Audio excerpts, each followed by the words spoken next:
नमस्कार, मैं हूं सत्यपाल और आप देख रहे हैं CWB हिंदी न्यूज। शक संवत 1945 विक्रम संवत 2080 आज ज्येष्ठ माह के शुक्ल पक्ष की चतुर्दशी तिथि और दिन शनिवार है। तदनुसार अंग्रेजी तारीख 3 जून सन 2023। आइए सबसे पहले एक नजर डाल लेते दिन भर की सुर्खियों पर। हरियाणा उच्चतर शिक्षा विभाग ने यूजी यानी अंडर ग्रेजुएट दाखिले के लिए जारी किया शेड्यूल। जरूरी डॉक्यूमेंट्स बताएंगे पूरी अपडेट के साथ। मनरेगा मजदूरों के लिए खुशखबरी, हरियाणा सरकार ने मनरेगा मजदूर में किया इजाफा। क्षतिपूर्ति पोर्टल को लेकर हरियाणा के किसानों के लिए अच्छी खबर, बताएंगे पूरी अपडेट। रोहतक में 17 से 30 जुलाई तक अग्निवीर भर्ती। अंबाला जोन की परीक्षा का परिणाम जारी, 15 दिन के बाद डाउनलोड कर पाएंगे एडमिट कार्ड। हरियाणा बोर्ड ने एस्टेट परीक्षार्थियों को दिया अंतिम मौका, 19 से 23 जून तक भिवानी आकर कराएं बायोमेट्रिक वेरिफिकेशन, रिजल्ट नहीं होगा जारी। ओडिशा में रेल हादसे में 207 की मौत। बेपटरी यशवंतपुर हावड़ा एक्सप्रेस से कोरोमंडल ट्रेन टकराई, फिर मालगाड़ी से भिड़ी, 900 से ज्यादा घायल बताए गए। और अब खबरें विस्तार से। हरियाणा में बारिश और आंधी का दौर लगभग बीत गया है। मौसम विशेषज्ञों का आकलन है कि 5 जून तक मौसम परिवर्तनशील रहेगा। अधिकतम तापमान में कोई बड़ा बदलाव देखने को नहीं होगा, लेकिन इसके बाद तपिश बढ़ जाएगी। चौधरी चरण सिंह हरियाणा कृषि विश्वविद्यालय हिसार के कृषि मौसम विज्ञान विभाग के अध्यक्ष ने बताया कि हरियाणा में मौसम आमतौर पर 5 जून तक परिवर्तनशील रहने की संभावना है। इस दौरान हवा की दिशा में बदलाव पूर्वाई से पश्चिम चलने और बीच बीच में आंशिक बादलवाई रहेगी। उन्होंने बताया कि विशेषकर दिन के तापमान में हल्की बढ़ोतरी होने की संभावना है, परंतु एक और पश्चिमी विक्षोभ के आंशिक प्रभाव से राज्य में 6 जून से मौसम में फिर से बदलाव आने की संभावना बन रही है। देश में मानसून जल्द ही दस्तक दे सकता है। मौसम विभाग के मुताबिक मानसून केरल के तट से सिर्फ 400 किलोमीटर दूर है। यह अभी दक्षिणी अरब सागर, मालदीव और कोमोरिन इलाके में है। दूसरी ओर दक्षिण बंगाल की खाड़ी और पूर्व मध्य बंगाल की खाड़ी में भी मानसून आगे बढ़ने लगा है। इस आधार पर कहा जा सकता है कि 4 या 5 जून तक मानसून केरल के तट पर पहुंच जाएगा। जून के दूसरे हफ्ते में रफ्तार पकड़ते हुए कर्नाटक, तमिलनाडु, तेलंगाना और पूर्वोत्तर के 7 राज्यों में छा सकता है। 20 जून के आसपास हरियाणा में प्री मानसून बारिश होने की संभावना जताई गई है। हरियाणा के पेंशन घोटाले में पंजाब एंड हरियाणा हाईकोर्ट ने सख्त टिप्पणी की है। हाईकोर्ट के जस्टिस विनोद एस भारद्वाज की पीठ ने बताया कि 10 साल से अधिक समय बीत चुका है। इसके बावजूद अधिकारियों ने कुल 15 करोड़ रुपए के बकाये के मुकाबले केवल 4.58 करोड़ रुपए की वसूली की है। इस मामले में विभाग के प्रधान सचिव कोई कारण बताने में विफल रहे हैं। पंजाब हरियाणा हाईकोर्ट का यह आदेश 2017 से लंबित एक याचिका में पारित किया गया है, जिसमें आरोपों की सीबीआई जाँच की मांग करते हुए कहा गया था कि हरियाणा में एक बड़े पैमाने पर घोटाला हुआ था, जिसमें राज्य के अधिकारियों द्वारा स्थानीय निकायों की मिलीभगत से मृत व्यक्तियों के नाम पर सामाजिक कल्याण पेंशन वितरित की गई। हरियाणा में यह घोटाला 2011 के दौरान हुआ है। उस समय कांग्रेस के पूर्व मुख्यमंत्री भूपेंद्र सिंह हुड्डा की सरकार थी। यदि इस मामले में सीबीआई जांच के दौरान घोटाले की बात सामने आती है तो पूर्व सीएम की मुश्किलें बढ़ना आसान हो जाएंगी। हाईकोर्ट के इस फैसले के बाद राज्य की सियासत में हलचल बढ़ना तय है। केंद्र सरकार ने महात्मा गांधी राष्ट्रीय ग्रामीण रोजगार गारंटी योजना यानी मनरेगा में काम करने वाले श्रमिकों को प्रतिदिन मिलने वाले दैनिक वेतन में बढ़ोतरी की है। दैनिक वेतन में बढ़ोतरी के तहत हरियाणा के मनरेगा श्रमिकों को दैनिक वेतन में अब 357 रुपए मिलेंगे। हरियाणा सरकार की ओर से निर्देश जारी किए हैं कि बढ़े हुए रेट से श्रमिकों को मेहनताना दिया जाए। हरियाणा प्रदेश में मनरेगा के तहत काम करने वाले श्रमिकों को अब प्रतिदिन के हिसाब से 357 रुपए मिलेंगे। ग्रामीण विकास मंत्रालय द्वारा हरियाणा प्रदेश के मनरेगा में काम करने वाले श्रमिकों के लिए दैनिक वेतन में 26 रुपए के हिसाब से बढ़ोतरी की गई है। इससे पहले मनरेगा मजदूरों को हरियाणा में 331 रुपए प्रतिदिन दिए जाते रहे हैं। हरियाणा के किसानों के लिए अच्छी खबर है। सरकार ने बारिश और ओले से खराब हुई किसानों की फसल के मुआवजे के लिए ई क्षति पोर्टल खोलने का बड़ा फैसला किया है। पोर्टल पर जिन किसानों को यह संशय है कि उसकी वेरिफिकेशन सही नहीं हुई है तो वह पोर्टल पर अपनी शिकायत दर्ज करवा सकता है। ई क्षतिपूर्ति पोर्टल खोल दिया गया है। वेरिफिकेशन में अगर शिकायत सही पाई जाती है तो उस किसान को बनता मुआवजा दिया जाएगा। राज्य के तकरीबन 67,000 किसानों को फसल मुआवजे की 181 करोड़ रुपए की राशि उनके बैंक खातों में भेजी जा चुकी है। हरियाणा सरकार ने जमीन में साझेदारी को लेकर भी बड़ी राहत प्रदान की है। सरकार ने तय किया है कि अगर किसी एकड़ में 100 साझेदार हैं तो अभी कम से कम एक किसान को 500 रुपए का मुआवजा अवश्य दिया जाएगा। हरियाणा के डिप्टी सीएम दुष्यंत चौटाला ने बताया कि किसी भी किसान को नुकसान नहीं होने दिया जाएगा।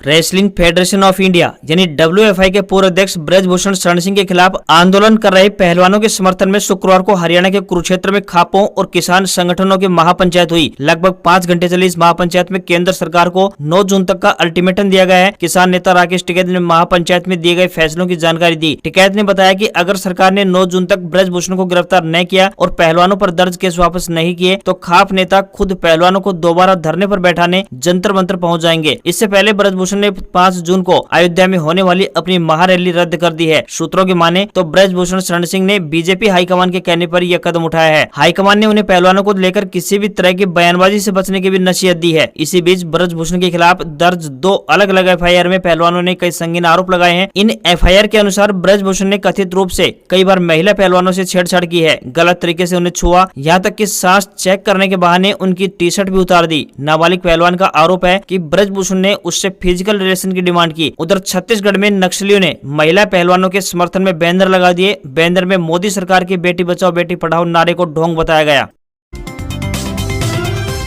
हरियाणा के रोहतक में 17 से 30 जुलाई तक अग्निवीर भर्ती रैली का आयोजन किया जाएगा। यह भर्ती राजीव गांधी खेल स्टेडियम में होगी। स्थानीय सेना भर्ती कार्यालय के शेड्यूल के अनुसार 17 से 26 अप्रैल तक आयोजित करवाई गई अंबाला जोन की सामान्य प्रवेश परीक्षा का परिणाम सेना की वेबसाइट ज्वाइन इंडियन आर्मी पर जारी कर दिया गया है। उम्मीदवार 15 जून के बाद वेबसाइट से भर्ती रैली के लिए एडमिट कार्ड डाउनलोड कर पाएंगे। स्थानीय सेना भर्ती कार्यालय के भर्ती निदेशक कर्नल दीपक कटारिया ने बताया कि सभी चयनित उम्मीदवार फिजिकल फिटनेस टेस्ट की तैयारी शुरू करें। उन्होंने बताया कि यदि किसी भी उम्मीदवार को एडमिट कार्ड डाउनलोड करने में कोई परेशानी होती है तो वे स्थानीय भर्ती कार्यालय के दूरभाष संख्या 01262 253 431 तथा हेल्पलाइन नंबर 89 013 84 498 पर अथवा भर्ती कार्यालय में भी संपर्क कर सकते हैं।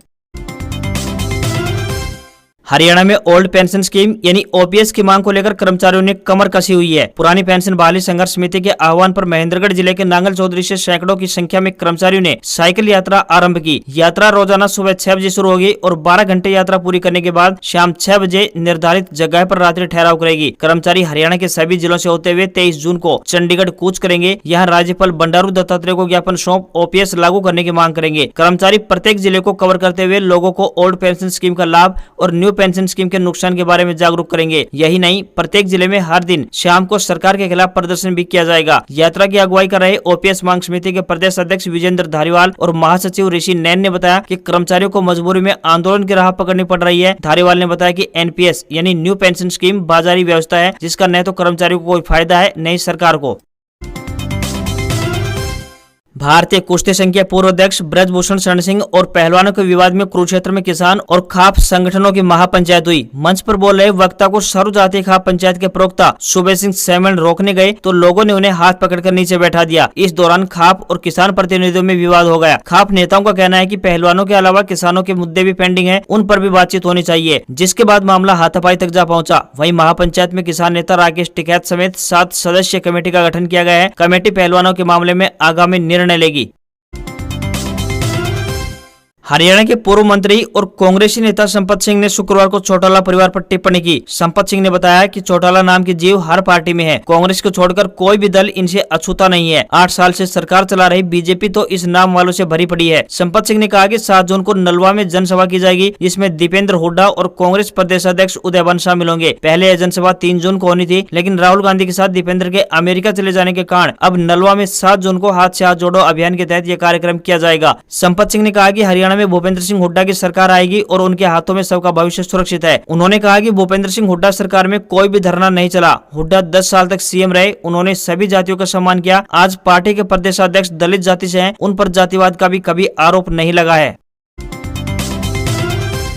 हरियाणा के झज्जर में किसानों ने शुक्रवार को फसलों के मुआवजे को लेकर प्रदर्शन किया। किसानों ने डीसी से मिलकर आपत्ति जताई कि बारिश ओलावृष्टि से खराब हुई उनकी फसलों को जो मुआवजा मिला है वह ठीक नहीं है। किसान इससे संतुष्ट नहीं है। मुआवजा देने के सरकार के पैमाने पर भी किसानों ने उंगली उठाई। खरहर गाँव के किसान शुक्रवार को बड़ी संख्या में लघु सचिवालय पहुंचे। गाँव खरहर के किसानों का कहना था कि उनके गाँव की स्पेशल गिरदावरी हो चुकी है और रकबा भी वेरीफाई हो चुका है, लेकिन उसके बावजूद सरकार ने प्रभावित फसलों का मुआवजा दिए जाने का जो पैमाना अपनाया है वह न्याय संगत नहीं है। जो मुआवजा दिया जा रहा है वह नाकाफी है। किसानों ने कहा कि सरकार 5 एकड़ तक का ही मुआवजा किसान को उसकी प्रभावित फसलों का दे रही है, लेकिन छोटे किसानों को मुआवजे से बिल्कुल वंचित किया जा रहा है। जिन किसानों ने किसी कारणवश अपना रिकॉर्ड दर्ज नहीं कराया था उन्हें भी मुआवजा नहीं दिया जा रहा है। किसानों का कहना था कि फसल खराबी का जायजा लेने के लिए स्वयं पंचायत मंत्री जेपी दलाल उनके गाँव पहुँचे थे और जायजा लिए जाने के दौरान उन्होंने स्वयं माना था कि उनके गाँव में 100% फसल का खराबा हुआ है, लेकिन उसके बावजूद भी सरकार की तरफ से जो पैमाना निर्धारित किया गया है वह न्याय संगत नहीं है। किसानों का कहना था कि उन्हें डीसी ने उनकी रिपोर्ट सरकार के पास भेजकर उन्हें उचित मुआवजा दिए जाने का आश्वासन दिया है। ओडिशा के बालासोर में शुक्रवार शाम ट्रेन हादसे में 207 लोगों की मौत हो गई, जिसमें 900 से ज्यादा यात्री घायल बताए जा रहे हैं। हादसा बालासोर के बाहनगा बाजार स्टेशन के पास शाम करीब 7 बजे हुआ। कोलकाता से चेन्नई जा रही कोरोमंडल एक्सप्रेस और यशवंतपुर हावड़ा एक्सप्रेस बाहनगा के पास डीरेल हो गई। इसके बाद कोरोमंडल ट्रेन एक मालगाड़ी से जा टकराई। न्यूज एजेंसी पीटीआई के मुताबिक एक अन्य रेलवे अधिकारी ने बताया कि पहले यशवंतपुर हावड़ा एक्सप्रेस डीरेल हुई, उसके कुछ डिब्बे पटरी पर पलटे और शालीमार चेन्नई कोरोमंडल एक्सप्रेस से जा टकराए। इसके बाद कोरोमंडल ट्रेन की भी कुछ बोगियां पटरी से उतर गई। ये बोगियां दूसरे ट्रैक पर मालगाड़ी से भिड़ गई। कुछ बोगियां मालगाड़ी के ऊपर चढ़ गई। हादसा इतना भीषण था कि कोरोमंडल एक्सप्रेस की बोगियां पूरी तरह से पलट गई। कोरोमंडल एक्सप्रेस की बोगियां दूसरे ट्रैक पर खड़ी मालगाड़ी के ऊपर चढ़ गई। भुवनेश्वर और कटक के निजी अस्पतालों में भी पेशेंट्स को भर्ती किया जा रहा है। हादसे वाले इस रूट की 6 ट्रेनें रद्द कर दी गई है। कुछ ट्रेनों का रूट बदल दिया गया है। ओडिशा के मुख्यमंत्री नवीन पटनायक ने हादसे में दुख जताया। केंद्रीय रेल मंत्री अश्विनी वैष्णव दुर्घटना स्थल के लिए रवाना हो गए हैं। केंद्रीय स्वास्थ्य मंत्री मनसुख मांडविया ने दुर्घटना पर शोक व्यक्त किया। पीएम मोदी ने हादसे को लेकर दुख जताया है। केंद्रीय रेल मंत्री अश्विनी वैष्णव ने मृतक के परिवारों को 10 लाख रुपए, गंभीर रूप से घायल लोगों के लिए 2 लाख रुपए और मामूली चोट लगने वाले लोगों के लिए 50,000 रुपए देने की घोषणा की है। एक्स सर्विसमैन कंट्रीब्यूटरी यानी ECHS health scheme station Sirsa में क्लर्क व नर्सिंग असिस्टेंट के पदों पर नियुक्तियां हो रही हैं। बता दें कि यह भर्तियां संविदा आधार पर की जाएंगी। उम्मीदवार इन पदों के लिए ऑफलाइन माध्यम से अप्लाई कर सकते हैं। मेल और फीमेल दोनों कैंडिडेट्स आवेदन भेज सकते हैं। आवेदन करने की अंतिम तिथि 8 जून 2023 तय की गई है। इन पदों के लिए कोई भी आवेदन शुल्क दे नहीं होगा, यानी ये भर्तियां बिल्कुल निःशुल्क फ्री है। आयु सीमा 18 वर्ष से लेकर 53 वर्ष के बीच होनी चाहिए। उम्मीदवारों से विनम्र निवेदन है कि भर्ती के लिए आवेदन करने से पहले आधिकारिक विज्ञापन जरूर पढ़ लें।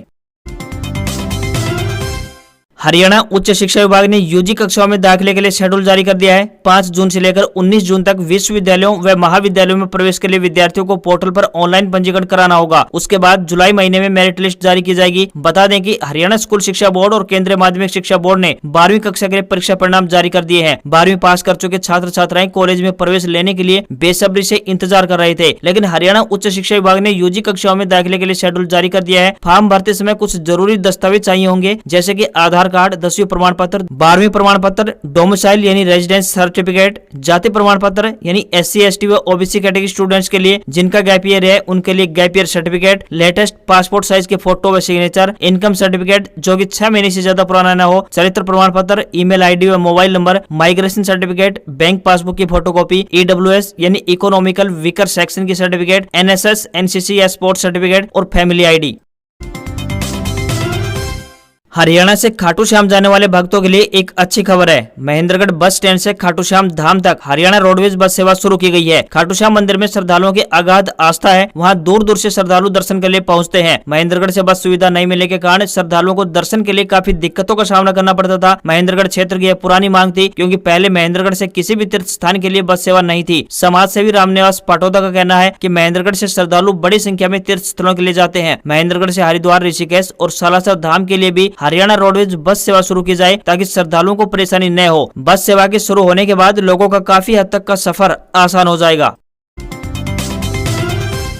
बेहतर ग्लोबल संकेतों के बीच घरेलू शेयर बाजार में खरीदारी देखने को मिली। सेंसेक्स करीब 118 अंक मजबूत होकर 62,547 के स्तर पर बंद हुआ। निफ्टी में भी 46 अंकों की तेजी रही। ये 18,534 के लेवल पर बंद हुआ। सेंसेक्स के 30 शेयरों में से 17 में तेजी तो वहीं 13 में गिरावट देखने को मिली। भारतीय सराफा बाजार में इन दिनों सोना व चांदी के रेट में काफी उतार चढ़ाव देखने को मिल रहा है। देश की राजधानी दिल्ली सराफा बाजार में 24 कैरेट वाला सोना 60,930 रुपए, जबकि 22 कैरेट वाला गोल्ड 55,850 रुपए प्रति 10 ग्राम पर दर्ज किया जा रहा है। जबकि 999 शुद्धता वाले चांदी की बात करें तो 72,376 रुपए पर ट्रेंड कर रही है। वहीं $1 का रेट 82.41 के स्तर पर बंद हुआ। आज खबरों में इतना ही। देखते रहिए हरियाणा का सबसे बेहतरीन news channel CWB Hindi news. नमस्कार।